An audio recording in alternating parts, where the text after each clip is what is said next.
আসসালামু আলাইকুম এভরিওয়ান। এই ভিডিওতে আমরা আলোচনা করব রসায়নের চতুর্থ অধ্যায় পর্যায় সারণী নিয়ে। এটি হচ্ছে পর্যায় সারণীর 2 নম্বর লেকচার। এই লেকচারে আমরা আলোচনা করব ইলেকট্রন বিন্যাস থেকে পর্যায় সারণীতে মৌলের অবস্থান নির্ণয় এবং পরবর্তীতে আমরা আলোচনা করব ইলেকট্রন বিন্যাসই পর্যায় সারণীর মূল ভিত্তি। তো আলোচনাটি শুরু করা যাক। ইলেকট্রন বিন্যাসের মাধ্যমে আমরা যে কোনো মৌলের পর্যায় সারণীতে তার অবস্থান নির্ণয় করতে পারব, অর্থাৎ মৌলটি কত নম্বর পর্যায় এবং কত নম্বর গ্রুপে অবস্থিত সেটি আমরা ইলেকট্রন বিন্যাসের মাধ্যমে খুব সহজেই বের করতে পারব। আমরা সকলেই জানি পর্যায় সারণীতে 7টি পর্যায় রয়েছে এবং 18টি গ্রুপ রয়েছে। পর্যায় বের করার নিয়ম রয়েছে এবং গ্রুপ বের করারও নিয়ম রয়েছে। এখন আমরা জানব কিভাবে আমরা পর্যায় বের করতে পারি। তো পর্যায় বের করার জন্য কোনো মৌলের ইলেকট্রন বিন্যাসের সবচেয়ে বাইরের প্রধান শক্তি স্তরের নম্বরই ওই মৌলের পর্যায় নম্বর। যদি আমরা উদাহরণের মাধ্যমে ব্যাপারগুলো দেখি তাহলে খুব সহজেই বুঝতে পারব। যেমন লিথিয়ামের পারমাণবিক সংখ্যা হচ্ছে 3। যদি আমরা ইলেকট্রন বিন্যাস করি 1s2 2s1, অর্থাৎ যদি আমরা লিথিয়ামের পর্যায় বের করতে চাই তাহলে পর্যায় বের করার নিয়ম কি? সবচেয়ে বাইরের প্রধান শক্তি স্তরের নম্বরই ওই মৌলের পর্যায় নাম্বার। তাহলে লিথিয়ামের সবচেয়ে বাইরের প্রধান শক্তি স্তরের নম্বর হচ্ছে 2, সুতরাং লিথিয়াম 2 নম্বর পর্যায়ের মৌল। অপরদিকে যদি আমরা পটাশিয়ামের ক্ষেত্রে লক্ষ্য করি, আমরা সকলেই জানি পটাশিয়ামের পারমাণবিক সংখ্যা হচ্ছে 19। যদি আমরা ইলেকট্রন বিন্যাস করি 1s2 2s2 2p6, তারপর হচ্ছে 3s2, তাহলে 6 4 10 12, 3p6 18, তারপর আমাদের কত হবে 4s1। অর্থাৎ এখানে পটাশিয়ামের সবচেয়ে বাইরের প্রধান শক্তিস্তর হচ্ছে 4, সুতরাং পটাশিয়ামের পর্যায় হবে 4 নম্বর পর্যায়ে অবস্থিত একটি মৌল। অর্থাৎ পর্যায় বের করা একেবারে সহজ। আমরা প্রথমে যে কোনো একটি মৌলের ইলেকট্রন বিন্যাস করব এবং লক্ষ্য করব তার সবচেয়ে বাইরের প্রধান শক্তি স্তর কোনটি, অর্থাৎ সবচেয়ে বাইরের প্রধান শক্তি স্তরের নম্বরই উক্ত মৌলের পর্যায় নম্বর। তাহলে আমরা দেখতে পেলাম লিথিয়ামের ক্ষেত্রে তার সবচেয়ে বাইরের প্রধান শক্তি স্তরের নম্বর হচ্ছে 2, যেই কারণে লিথিয়াম পর্যায় সারণীর 2 নম্বর পর্যায়ে অবস্থিত একটি মৌল। অপরদিকে পটাশিয়ামের সবচেয়ে বাইরের প্রধান শক্তি স্তর হচ্ছে 4, সুতরাং পটাশিয়াম পর্যায় সারণীর 4 নম্বর গ্রুপে অবস্থিত একটি মৌল। তো পর্যায় বের করার এটি হচ্ছে নিয়ম। এখন আমরা দেখব গ্রুপ বের করার কয়েকটি নিয়ম রয়েছে। নিয়ম 1, নিয়ম 2 এবং নিয়ম 3 আমরা পর্যায়ক্রমে দেখব। গ্রুপ বের করার কয়েকটি নিয়ম রয়েছে।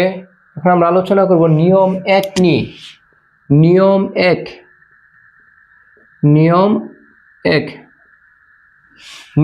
1 হচ্ছে কোনো মৌলের ইলেকট্রন বিন্যাসে বাইরের শক্তি স্তরে যদি শুধুমাত্র s অরবিটাল থাকে, তাহলে কি বললাম যে বাইরের শক্তি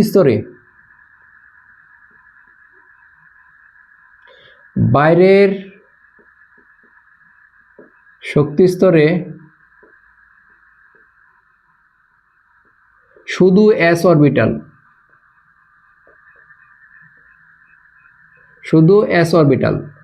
তাহলে বাইরের শক্তি স্তরে যদি শুধু s অরবিটাল থাকে তাহলে ওই s এ যে কয়টি ইলেকট্রন রয়েছে উক্ত ইলেকট্রন সংখ্যাই হবে ওই মৌলের গ্রুপ নম্বর। যদি আমরা হাইড্রোজেন এর ইলেকট্রন বিন্যাস করি, আমরা সকলেই জানি হাইড্রোজেনের পারমাণবিক সংখ্যা হচ্ছে 1। ইলেকট্রন বিন্যাস করলে 1s1, যেহেতু হাইড্রোজেনের বাইরের শক্তি স্তরে s অরবিটাল রয়েছে এবং s অরবিটালে শুধুমাত্র একটি ইলেকট্রন রয়েছে, সুতরাং উক্ত ইলেকট্রন সংখ্যাই হবে হাইড্রোজেনের গ্রুপ নম্বর। তাহলে হাইড্রোজেনের গ্রুপ নম্বর হবে 1, অর্থাৎ হাইড্রোজেন 1 নম্বর গ্রুপে অবস্থিত। কেন? কারণ তার বাইরের শক্তি স্তরে শুধুমাত্র s অরবিটাল রয়েছে, আর s অরবিটালে প্রাপ্ত ইলেকট্রন সংখ্যাই হবে ওই মৌলের গ্রুপ নম্বর। যদি আমরা লিথিয়ামের ক্ষেত্রে অথবা আমরা যদি সোডিয়ামের ক্ষেত্রে একটু লক্ষ্য করি, সোডিয়াম যার পারমাণবিক সংখ্যা হচ্ছে 11, 1s2 2s2 2p6 3s1। বাইরের শক্তি স্তরে শুধু s অরবিটাল, অর্থাৎ সোডিয়ামের ক্ষেত্রে বাইরের শক্তি স্তর হচ্ছে 3 নম্বর শক্তি স্তর, আর এই 3 নম্বর শক্তি স্তরে দেখেন শুধুমাত্র s অরবিটাল রয়েছে, অন্য কোনো অরবিটাল নেই। সুতরাং s অরবিটালে প্রাপ্ত ইলেকট্রন সংখ্যাই হবে উক্ত মৌলের কি? উক্ত মৌলের গ্রুপ নম্বর। তাহলে সোডিয়াম এর গ্রুপ নম্বর হচ্ছে, সোডিয়াম পর্যায় সারণীর 1 নম্বর গ্রুপে অবস্থিত। এখন আমরা নিয়ম 2 দেখব। নিয়ম 2, বাইরের শক্তি স্তরে s এবং p অরবিটাল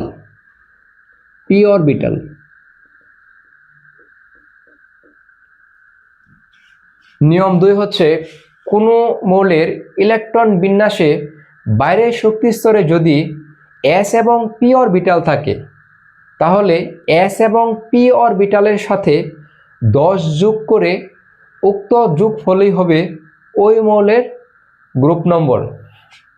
তাহলে আমরা যদি বোরনের ক্ষেত্রে লক্ষ্য করি, আমরা জানি বোরনের পারমাণবিক সংখ্যা হচ্ছে 5।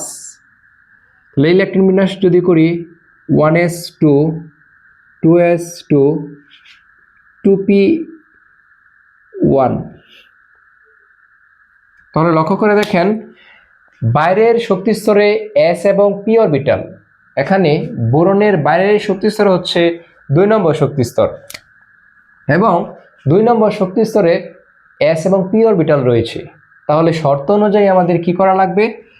s এবং p এর ইলেকট্রন সংখ্যা যোগ করার পাশাপাশি আরও কি করতে হবে? 10 যোগ করতে হবে। প্লাস কত যোগ করতে হবে? আমাদের 10 যোগ করতে হবে। তাহলে বোরনের গ্রুপ কত হবে? s এবং p এর ইলেকট্রন যোগ করব। s এ ইলেকট্রন রয়েছে 2টি, p অরবিটালে রয়েছে 1টি, তার সাথে নিয়ম 2 অনুসারে 10 যোগ করতে হবে। 10 যোগ করলে আমাদের যোগফল হয় 13, অর্থাৎ বোরন গ্রুপ 13 এর একটি মৌল।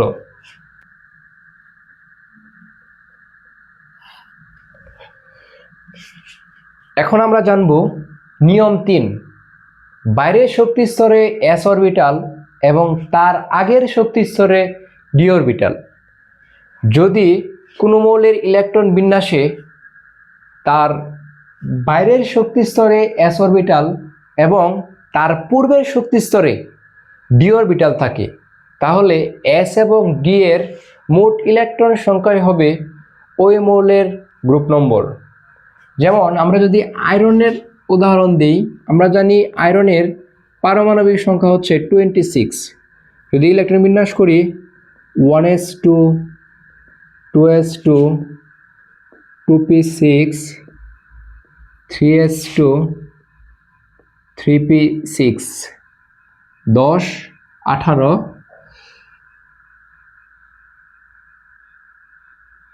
3d 4s 20 26। আয়রনের পারমাণবিক সংখ্যা হচ্ছে 26। তাহলে 6 4 10 16 18 20 26। তাহলে আমাদেরকে কি বলা হয়েছে দেখেন, যে বাইরের শক্তি স্তরে s অরবিটাল, তাহলে সবচেয়ে বাইরের শক্তি স্তর কি? 4 সবচেয়ে বাইরের শক্তি স্তর। তাহলে বাইরের শক্তি স্তরে s অরবিটাল এবং তার আগের শক্তি স্তরে d অরবিটাল। তাহলে 3 নম্বর শক্তি স্তরে কি বলছে, d অরবিটাল, অর্থাৎ বাইরের শক্তি স্তরে s অরবিটাল এবং তার পূর্বে যদি d অরবিটাল থাকে তাহলে আয়রনের গ্রুপ নম্বর হবে s এবং d এর মোট ইলেকট্রন সংখ্যা s প্লাস d এর মোট ইলেকট্রন সংখ্যা 2 প্লাস 6 অর্থাৎ 8। তাহলে আমরা জানতে পারলাম আয়রন গ্রুপ নম্বর 8-এ অবস্থিত একটি মৌল। তাহলে এইভাবে আমরা খুব সহজেই যে কোনো মৌলের পর্যায় সারণীতে অবস্থান জানতে পারবো, অর্থাৎ ওই মৌলটি পর্যায় সারণীর কত নম্বর গ্রুপে অবস্থিত এবং কত নম্বর পর্যায়ে অবস্থিত সেটি খুব সহজেই ইলেকট্রন বিন্যাসের মাধ্যমে বের করতে পারবো। তারপর ইলেকট্রন বিন্যাসই পর্যায় সারণীর মূল ভিত্তি। এটা বিভিন্ন পরীক্ষায় আসে আর কি, যে ইলেকট্রন বিন্যাসই পর্যায় সারণীর মূল ভিত্তি। এর কিছু কারণ রয়েছে, কারণ ইলেকট্রন বিন্যাসের মাধ্যমে আমরা খুব সহজেই কোনো একটি মৌলের অবস্থান নির্ণয় করতে পারি, অর্থাৎ ওই মৌলটি পর্যায় সারণীর কত নম্বর গ্রুপ এবং কত নম্বর পর্যায়ে রয়েছে সেটি আমরা ইলেকট্রন বিন্যাসের মাধ্যমে খুব সহজেই বলে দিতে পারি। আবার যে সকল মৌলের বাইরের শক্তি স্তরের ইলেকট্রন বিন্যাস একই রকম, তারা একই গ্রুপে অবস্থিত। আর আমরা জানি একই গ্রুপে অবস্থিত মৌলসমূহের ভৌত রাসায়নিক ধর্ম একই রকম হয়। অপরদিকে যে সকল মৌলের ইলেকট্রন বিন্যাস ভিন্ন রকম, তারা ভিন্ন ভিন্ন গ্রুপে অবস্থান করে। এবং আমরা আরও কিছু ব্যাপার লক্ষ্য করি, যেমন যে সকল মৌলের ইলেকট্রন বিন্যাসে বাইরের শক্তি স্তরে শুধুমাত্র একটি ইলেকট্রন থাকে, তারা এই একটি ইলেকট্রন ত্যাগ করে ধনাত্মক আয়নে পরিণত হয়। অপরদিকে যে সকল মৌলের ইলেকট্রন বিন্যাসের বাইরের শক্তি স্তরে 7টি ইলেকট্রন থাকে, ওই মৌলগুলো মূলত একটি ইলেকট্রন গ্রহণ করে ঋণাত্মক আয়নে পরিণত হয়। যেমন আমরা যদি সোডিয়ামের ক্ষেত্রে একটু লক্ষ্য করি, সোডিয়াম তার পারমাণবিক সংখ্যা হচ্ছে 11। যে ইলেকট্রন বিন্যাস করি আমরা 1s2 2s2 2p6 3s1।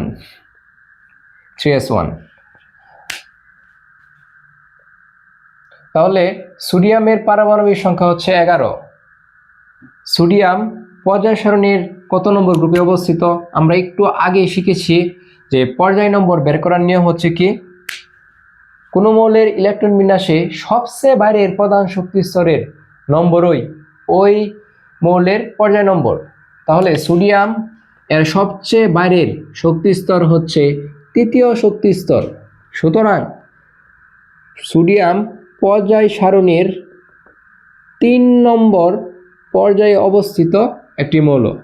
অপরদিকে যদি আমরা গ্রুপ নম্বর বের করার চেষ্টা করি, আমরা দেখেছি কোনো মৌলের ইলেকট্রন বিন্যাসে সবচেয়ে বাইরের শক্তি স্তরে যদি s অরবিটাল থাকে, তাহলে উক্ত s অরবিটালের মোট ইলেকট্রন সংখ্যা হচ্ছে ওই মৌলের গ্রুপ নম্বর।